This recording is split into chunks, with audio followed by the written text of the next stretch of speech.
Good morning mga kananay. Tignan nyo. Maglilinis po tayo ngayon ng bahay. Yan, kita nyo po. Puro kalat. Yan, o lilinisin yan ng inyong kananay. Yan, o kita nyo na. Makalat po. Yan, o. Tayo ay maglilinis ng bahay. Tapos po tutupiin natin ang mga damit. Yan, mga damit mga kananay. Yan, puro kalat. O, ito pa, tignan nyo. Puro kalat sa bahay. O, diba mga kananay, grabe siya. Maglilinis po muna ang inyong kananay. Yan. Hindi ho natin alam kung saan natin uumpisahan kasi masyadong marami tayong gagawin ngayong araw na to. Yan. Hindi natin alam kung sa labas, sa sala, sa kusina, sa banyo, ang ating lilinisin. Yan. O, tinan nyo mga kananay, may naghihintay po sa akin na sa lababo. Yan. Ang kalat, o mga kananay, nakita nyo na. Puro kalat. Ayan. O, diba?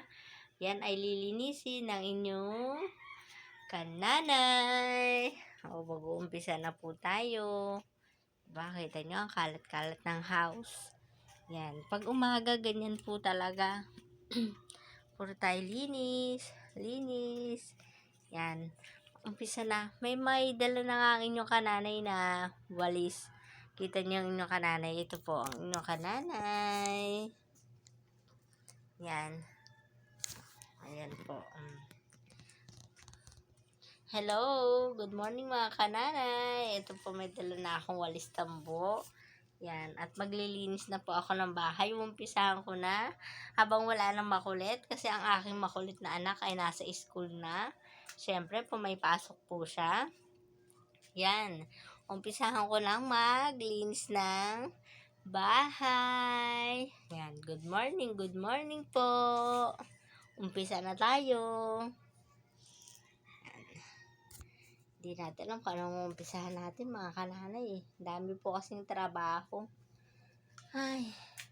Umpisa na ang inyong kananay. Tinan nyo yan mga kalat-kalat na yan. O, pakarami. Di po ba? O, umpisa natin. O, bye! Tayo po ay mag-uumpisa ng maglinis. Bye-bye!